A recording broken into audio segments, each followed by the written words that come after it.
Hello, everyone, and welcome to this episode of Leaping Forward. My name is Christian Johnson, and I am exhilarated to welcome Cliff Michaels here for today's episode. He's a strategist, an entrepreneur, an investor, a venture capitalist, and who has built a career around real estate and mortgage, beginning with being founder of Cliff Michaels and Associates. You've served as president of the Los Angeles chapter of EO, Entrepreneurs Organization. Now, Cliff's latest initiatives include being a founding investor in a $100 million global tech fund for early stage entrepreneurs. You've launched cliffmichaels.com, an e-learning platform online to raise the bar for global education. You are also consulting film and music projects in the entertainment industry. Right. And you are a featured mentor and speaker at the Leap Foundation year after year. Thank you so much for being here. We're exhilarated to have you. Honored to be here. Thank you. So tell me a bit about how you got started in real estate. I wanted to be a professional soccer player, and my ankles had better plans. They snapped when I was in high school. Oh, wow. So I had to figure out what I wanted to do with the rest of my life, and I read all kinds of books and magazines on entrepreneurship. I gravitated towards real estate, and the books were wonderful, and I read all the classics on life skills and business skills, but they didn't provide real-world experience. So I hit the streets, and I knocked on doors of open houses and broker offices, and I met investors and real estate brokers and bankers who could teach me a little bit about the game. And they made me their gopher, and for about $100 a week, that became my summer master's in basic abilities, what I call my real-world MBA. And at the end of that summer, I had looked at about 1,000 properties. I had sent thousands of thank you notes, which they taught me to do every day, and I learned their focus routines and how to negotiate contracts and how to read people in situations, all really good kind of lessons for life. And I went off to college my freshman year, and by the end of my freshman year, I was kind of down on my luck. I didn't have any money left. I wasn't sure if I'd be able to stay in school, but I did get a call from somebody I sent a thank you note to who had a property that they needed to sell. It met the parameters of my investors. We bought it. That's how I bought my first property in partnership with the guys that were teaching me the real estate game. So I call them my streetwise real estate mentors. And that's basically how I started in real estate. What is the story of the founding of Cliff Michaels and Associates? Right. So not right away. It took a couple of years. In my sophomore year at USC, everybody was curious as to how I had bought my first property at 19 when most of us didn't have lunch money. And so I basically said, here's how I did it. I had these daily routines on prospecting and meeting people and learning the marketplace of the business that I was in. And I was missing my economics class because I was out looking at properties most weeks. And I asked the professor, who was probably going to fail me, if I could do an extra credit survey to stay in his class. And I wound up doing a survey on what I thought were essentials critical to success in highly competitive environments.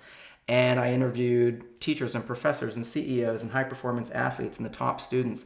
And what came back on that survey were the things I was learning on the street as a young entrepreneur. Things like communication and people skills, decision-making, problem-solving, creative thinking, focus, and time management. And I asked on that survey, what would tell you Christian's going to be a great entrepreneur? Or what would tell you Lee is going to be a terrific employee? And what came back were not only all of those basic life skills and strategies, but things like integrity and humility and gratitude. And when I showed the results to the professors at USC, and we had some very contentious chats on the campus lawns about the results, the answer was, it's a great theory. Wouldn't it be wonderful if we could teach these values in school on leadership and team building and values? But some things you have to learn through experience. You can't teach them in a classroom. And I had my aha moment. I didn't agree. I knew from my own experience that experience itself didn't always teach success principles. If you go into dysfunctional workplaces with dysfunctional peers, you learn what not to do. And it's not the same thing as setting up a system for success. So I learned that it wasn't one thing. It was a combination of life skills and strategies and values and purpose. And years later, I wrote a book on the 4 essentials of entrepreneurial thinking. Now let's dive in right there. So you're a New York Bestselling Author, the 4 essentials of entrepreneurial thinking. Yeah. What inspired you to write that book? A lot of us were struggling with the prerequisites, such as statistics and economics, and classes that we had to take. And I didn't know at the time that I was semi-dyslexic, and I didn't understand why math or reading certain material was very hard for me. We didn't like the curriculum being so structured in a way that it didn't suit some of our strengths. And we thought that, for example, in the business school, that they were missing the boat on engaging some of the creative kids. And so you have right brain kids and left brain kids. And they were doing that to the exclusion of potentially wonderful entrepreneurs.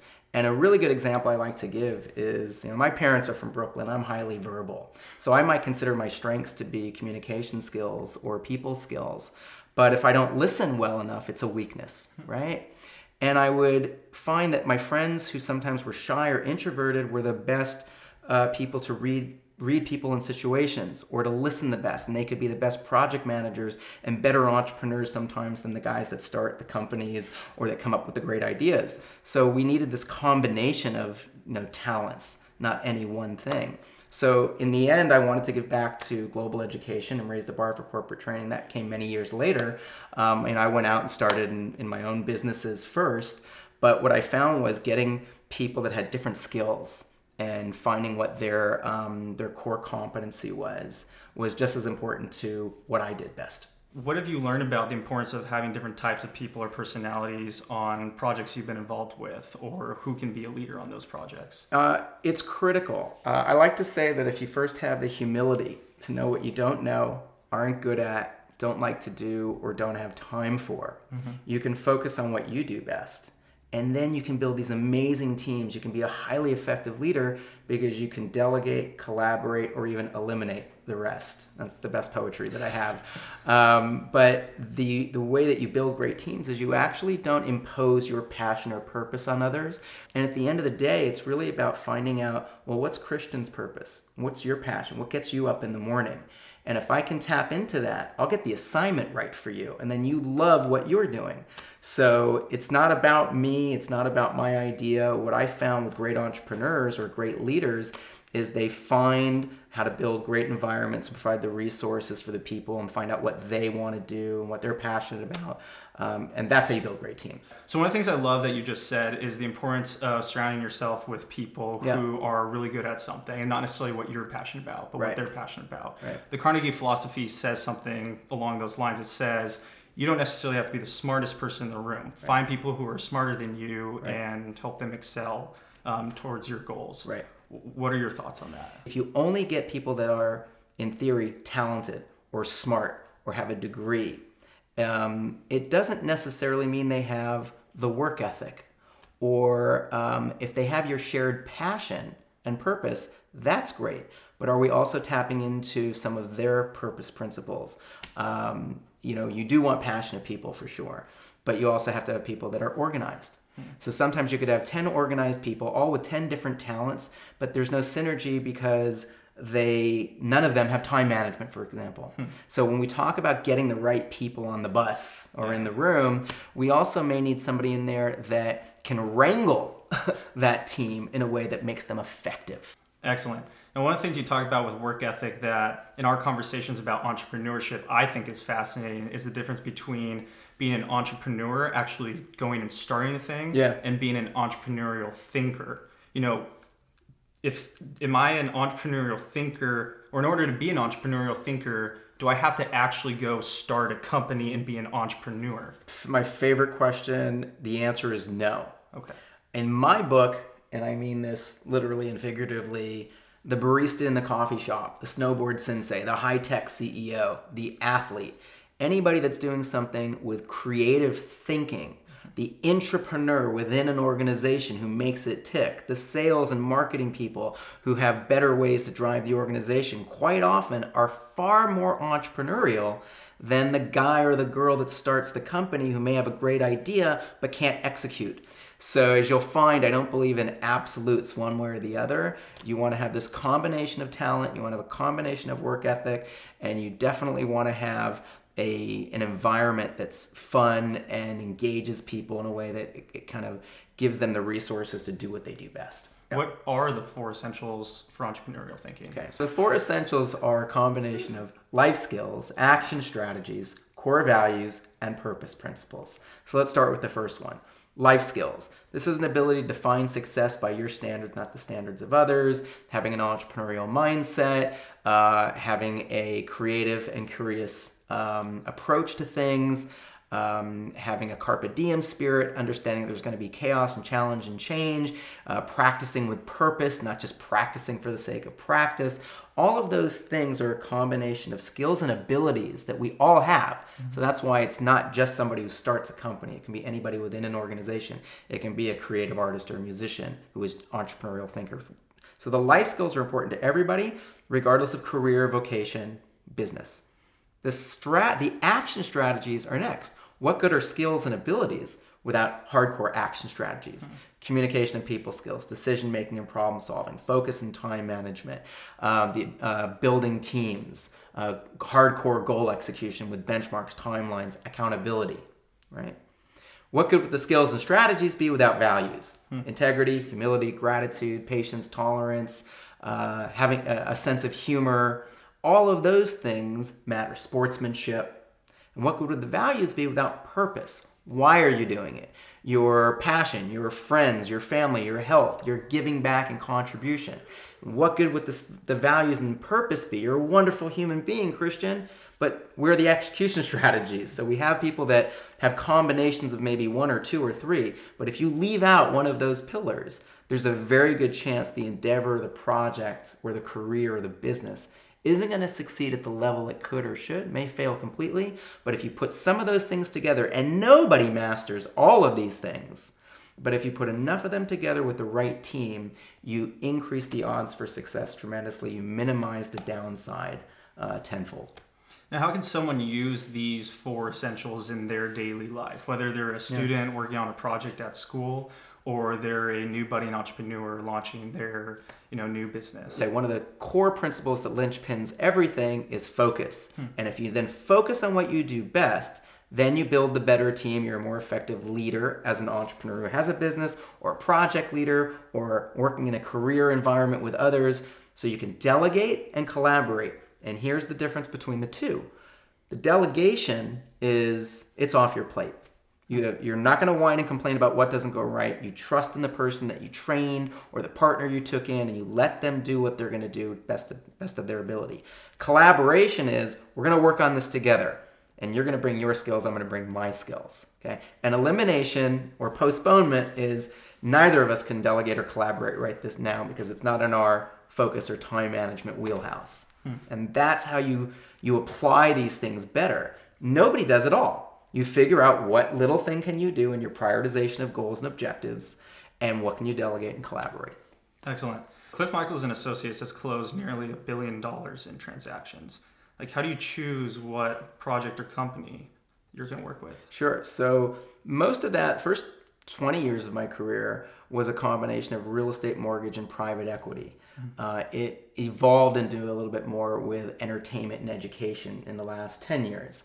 The way that I choose has always been first asking, what do you need? How can I help? And if it meets a combination of your passion, your purpose, and mine, or makes a difference in the world. And equally important, is it fun? Do we like the people that we're going to work with? One of the things that I learned that was so important after launching a technology company was not my core competency. Not only did I not like technology, I really didn't enjoy the technology jabber all day. It wasn't in my wheelhouse. I liked creativity and music and film, and I liked the creativity of remodeling homes. I began choosing better probably after I was 30 or 35 years old, where I looked at, do we like working with these people? Do they have a bigger purpose or mission? Is it in alignment with my team or my own values? And is it going to be fun and creative? And if I can hit all of those check boxes, I know we have a greater chance for success. I understand that you have launched cliffmichaels.com, where you're bringing a ton of your life experiences, your lessons, your learning secrets to success together all in one platform to help anyone all over the world excel. Tell us a little bit more about that, what your passion and goal is there. So I was always passionate about, I used to do a lot of workshops for boards of directors, for student governments, for project committees, for my clients running their companies. And I would facilitate forums on anything from how to run a forum, projects and teams and committees, or more effective boards. how to do better negotiations and conflict resolution, communication skills, financial literacy, how to build credit. These are things I had to do for my real estate clients and accountants and financial managers. So I wanted to dovetail a lot of ideas from the 4 Essentials of Entrepreneurial Thinking into an online platform, e-courses, 24/7 learning, anytime, anywhere, at your pace, and create a custom edition that schools and clubs and even corporations could use, and their teachers and trainers would have the progress dashboards, and we would provide the interactive tools and the completion certificates, and do it in a way that the lessons were just a couple of minutes, or the courses were maybe 45 minutes to an hour. Design it as a full curriculum if somebody wanted to teach this hour this week, spread it over a whole semester, for example, for schools. So I'm really excited about that, because in the same way that I launched the book, the idea was to give back to students and schools in need. Just to purely give it away for those that didn't have a budget, find out where the gaps in their curriculum or the education were that we could fill that dealt with life, leaders, career, financial literacy, personal growth, a little bit of entrepreneurship, how to write a business plan, how to launch, things of that nature. Much of your recent career has been devoted towards global education. Right. And what inspired you from a path beginning with real estate and mortgage to entrepreneurship to now global education and giving back? Yeah, I was a good student growing up. It became harder for me, I think, as the prerequisites didn't fit my natural abilities, which were so math and statistics and things. Ironic that I went into finance, but I struggled with it. Thank goodness for calculators. But it was more my friends that were going through the same thing. We kind of like were, the misfit club.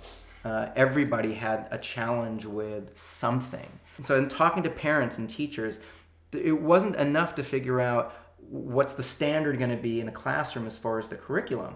You had to address the left brain and the right brain kids and the social kids or the introverted kids or the musical kids and the linear and the mathematical and the scientific kids, and everybody had these different abilities. But that wasn't enough, because we were teaching vocation skills and get a degree without life skills and hardcore real-world execution strategies, and you really need to throw in some values and purpose. And it's not to preach the values or to be cliche about the purpose principles, but if you're not doing things with integrity and character and some humility and some gratitude, then it's much harder to be a great leader or build teams and get people on board or build those great environments. So there's a practical reason to teach it in a classroom. So when I was told back in college that you can't teach values or you can't impose certain things on a curriculum, I had an aha moment. I disagreed. And kind of full circle, a few decades later, it's now become a hot topic, because everywhere in the world people are trying to raise the bar for education. But if you're just doing it with, well, are we teaching to the test versus peer-to-peer learning, which is also more the experiential learning was what I wanted, you have to have a combination of things, because you can't just say, go out and figure it out in the real world and not have a way to measure it. Tell us about mentors in your life and maybe some of the mentors you talk about in 4 Essentials. I love what you guys do at Leap, because you do talk about the importance of mentors and coaches. And my feeling about mentors is that we don't have just one.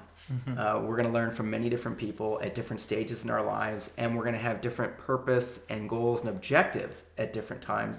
And there's going to be chaos and challenge and change along the way. So our health and fitness guru may know nothing about business. Our business guru may know nothing about building better personal relationships.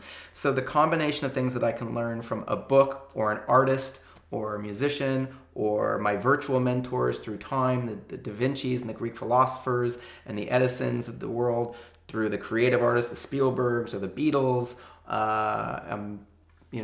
for me, it was anybody from a Steve Jobs and a Bill Gates to Pele and Muhammad Ali and Jackie Robinson and all of my virtual athletic mentors. Mm-hmm. You get to go to dinner with 4 of your mentors. Yeah.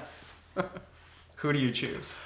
It's funny, I've been asked this question before, and it always boils down to, I need somebody at the table that's funny. So I need, whether it's Bugs Bunny or Mel Brooks, I need somebody that is going to see things the way we don't see it. And I think of somebody like Einstein, who I wrote about. I need somebody that is extremely creative or musical. And I think of somebody like John Lennon. and somebody who's a humanitarian. So I get a little bit of that in the combination with an Einstein and a John Lennon. And I would want somebody who had the grit and the passion of sports, for example. And not my, you know, at the end of the day, I had people that were my virtual mentors growing up, like Muhammad Ali and Jackie Robinson and Pele. But the one that I think resonated with me the most as a philosopher, even though all of them had that, was Bruce Lee. So I think of the creativity of the way he did martial arts and raising the bar for a combination of humanity. And he was a pioneer as a director, and he was really the founder of mixed martial arts. And I'm not a martial artist, but it was the idea of taking a little bit of what Muhammad Ali could teach him and boxing and adding that into martial arts and saying, hey, we're in the real world in a real fight, which is what entrepreneurial thinkers and leaders have to deal with. You've got to be flexible. And that's what his philosophy was. So if I had four, probably Einstein, Bruce Lee, John Lennon, and either Bugs Bunny or Mel Brooks. That's awesome. I love that so much. That's hilarious. Yeah. Whether it's young entrepreneurs or just undergrads or whoever, you know, misconceive the differences between things like strategy, marketing, sales. I don't know how we would say that though. Like, is it a message to young entrepreneurs when they're launching their thing to really understand the difference between those, or? So that's a great question, Christian. What a lot of the business schools are teaching is to write a business plan, raise venture capital, and have an exit strategy. And I take issue with that because the kids are writing business plans and they're thinking of the exit strategy and they haven't done anything yet. They haven't sold anything. They haven't built the relationships. They haven't done some of the hard work, roll up the sleeves yet. Now, assuming that they do that, let's for the sake of argument say that people aren't going to necessarily be able to raise venture capital or get business loans. That's about 99% of the world. So what are we teaching most of these guys and girls to roll out with? Well, when it gets to their product, their core thing that they're trying to get out there in the world, whether it's an idea, a change, a service, you've got branding and you've got marketing and you've got sales. They're fundamentally three different things. Now, there are things like advertising and trade shows and relationship marketing and all the different ways that you can do things. But at the core, it's the brand. Why are you doing it? What's the why? We all hear about the purpose, right? What do we want people to think of when we think of Christian Johnson or that product or that service? So branding is more or less the why and the image of that thing. Marketing is how they find out about you. So that's a fundamentally different thing to teach. How will they find out about us? Whether it is word of mouth, whether it's relationships, whether it's advertising, whether it's social media. Remember, there was a whole way we did this before social media. There is free advertising by getting good public relations, all kinds of things. That's not the same as selling. Selling is cash, check, or charge. Is it an easy sales funnel when I get to the website to put my credit card down, or is it complicated? Is the in-store experience of a retail store fantastic, or is it horrible? Okay, did you do everything right from branding and marketing, but then you didn't have a way to make it easy for them to buy? And then there's service and after that.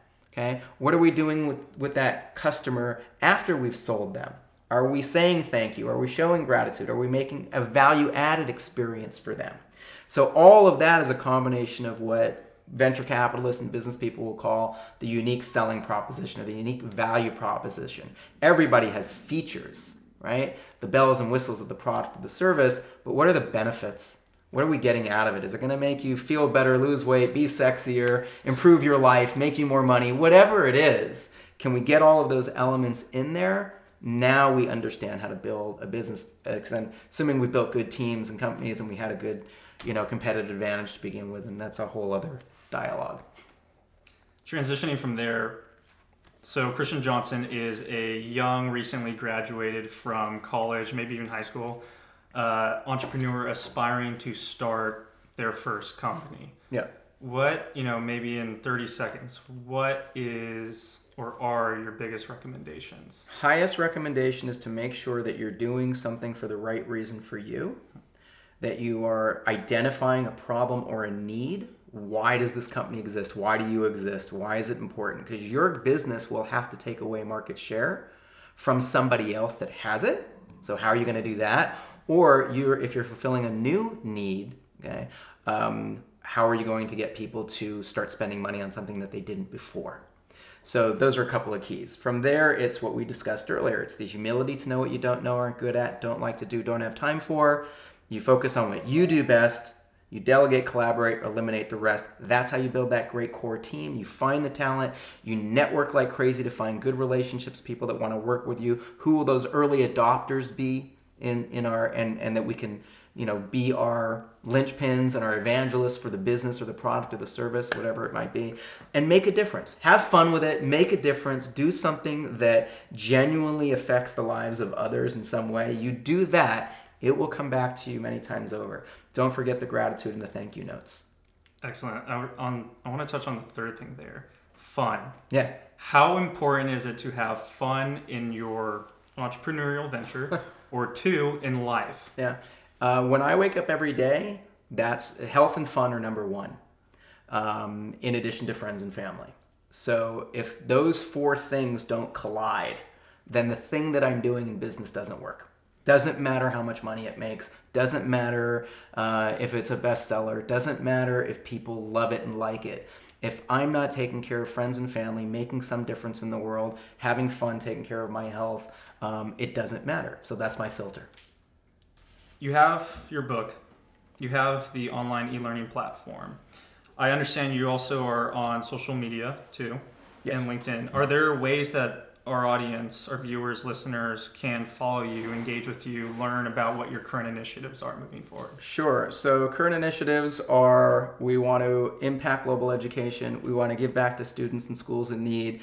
The e-learning platform is at cliffmichaels.com. Okay. The book is The 4 Essentials of Entrepreneurial Thinking. It comes in paperback, ebook, audio. The audio is free on Audible for new users. We have an e-course edition of the book as well, so it actually comes in 4 formats. All of the e-courses are fun, fast, and result-driven. We would love people to go up to cliffmichaels.com. Contact us if you're a club or campus leader. We'll get you started for free. And if you're a teacher or a trainer, we've got that set up where you can add your users. Your progress dashboards are there, so you can monitor the progress of your team or your staff or your group, whatever it might be. So it's very much something that I'm excited to get out into the world.